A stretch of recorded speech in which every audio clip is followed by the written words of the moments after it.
தலைப்புச் செய்திகள். மாணிக்கம் தாக்கூர், சு வெங்கடேசன் உள்ளிட்ட 8 எம்பிக்கள் சஸ்பெண்ட். மக்களவையில் ராகுல் காந்தியை பேச அனுமதிக்க கோரி அமளியில் ஈடுபட்டதால் நடவடிக்கை. மாணிக்கம் தாக்கூர், சு வெங்கடேசன் உள்ளிட்ட எம்பிக்கள் சஸ்பெண்ட் செய்யப்பட்டதை கண்டித்து எம்பிக்கள் நாடாளுமன்றத்தில் போராட்டம். மத்திய அரசுக்கு எதிராக முழக்கம். மெட்டா நிறுவனத்திற்கு உச்சநீதிமன்றம் கடும் கண்டனம். மத்திய அரசின் பாதுகாப்பு விதியை பின்பற்றாவிட்டால் நாட்டை விட்டு வெளியேற வேண்டும் என்று எச்சரிக்கை. டாஸ்மாக் கடைகளை நடத்த வேண்டும் என்ற எண்ணம் திமுக அரசுக்கு இல்லை என அமைச்சர் சு முத்துச்சாமி கருத்து. ஒரே நாளில் அனைத்து கடைகளையும் தூக்கிவிட முடியாது என்றும் விளக்கம். தங்கம் விலையை போல வெள்ளி விலையும் மீண்டும் அதிரடியாக உயர்ந்தது. இன்று ஒரு கிலோவிற்கு 20,000 ரூபாய் அதிகரிப்பு. இனி விரிவான செய்திகள்.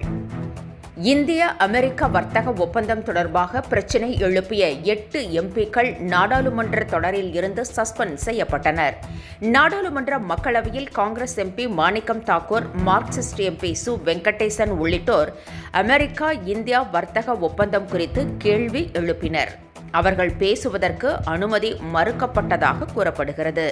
இதனிடையே அமளி ஏற்பட்டதால் அவர்கள் சஸ்பெண்ட் செய்யப்பட்டதாக தகவல் வெளியாகியுள்ளது. மாணிக்கம் தாக்கூர், சு வெங்கடேசன் உள்ளிட்ட 8 எம்பிக்கள் சஸ்பெண்ட் செய்யப்பட்டதை கண்டித்து நாடாளுமன்ற வளாகத்தில் காங்கிரஸ், சிபிஎம் உள்ளிட்ட கட்சிகளைச் சேர்ந்த எம்பிக்கள் போராட்டத்தில் ஈடுபட்டனர்.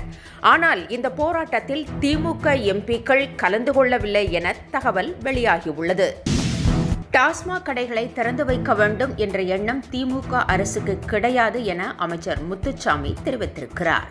டாஸ்மாக் கடைகளை மூடுவதாக கூறி வாக்குறுதி அளித்து ஆட்சிக்கு வந்த திமுக அதை செய்யவில்லை என்ற குற்றச்சாட்டு எழுந்திருக்கிறது. இது குறித்து கருத்து தெரிவித்துள்ள அமைச்சர் சு முத்துச்சாமி, டாஸ்மாக் கடைகள் நீண்ட நாட்களாக இருந்து வருவதாகவும் அதை ஒரே நாளில் தூக்கி எறிந்துவிட முடியாது என்றும் குறிப்பிட்டிருக்கிறார். அதிமுகவும் திமுகவும் தங்கள் டிமாண்டை ஏற்றுக்கொள்ளாததால் தேமுதிக முடிவு எடுக்க முடியாமல் திணறி வருகிறது. வரும் சட்டமன்ற தேர்தலில் திமுக அதிமுகவுடன் டீல் நடத்தி வரும் தேமுதிக ஒரு ராஜ்யசபா சீட், 8 சட்டமன்ற தொகுதி வரை கேட்டு வருவதாக கூறப்படுகிறது. ஆனால் இதற்கு இரு கட்சிகளும் ஒப்புதல் தெரிவிக்கவில்லை. எனவே திமுகவா, அதிமுகவா அல்லது தாவேகாவா என நிர்வாகிகளுடன் பிரேமலதா ஆலோசித்து வருவதாக கூறப்படுகிறது. தேர்தல் பொறுப்பாளர் பதவியில் இருந்து அண்ணாமலை விலகியது தமிழக அரசியலில் பரபரப்பை ஏற்படுத்தியுள்ளது. சிங்காநல்லூர் உள்ளிட்ட 6 தொகுதிகளின் பொறுப்பாளர் பதவியில் இருந்து அண்ணாமலை திடீரென விலகியிருக்கிறார். தனது தந்தையாரின் உடல்நிலை கருதி பதவி விலகுவதாக அவர் கூறியிருந்தார். ஆனால் நயினார் நாகேந்திரனுடன் ஒத்துப்போகாததால் அண்ணாமலை விலகியதாக கூறப்படுகிறது. இதற்கு விளக்கமளித்துள்ள நயினார் நாகேந்திரன், தனக்கும் அண்ணாமலைக்கும் எந்த பிரச்சனையும் இல்லை என்றும் தந்தையாரின் உடல்நிலையை கருதியே அவர் விலகியதாகவும் கூறியிருக்கிறார்.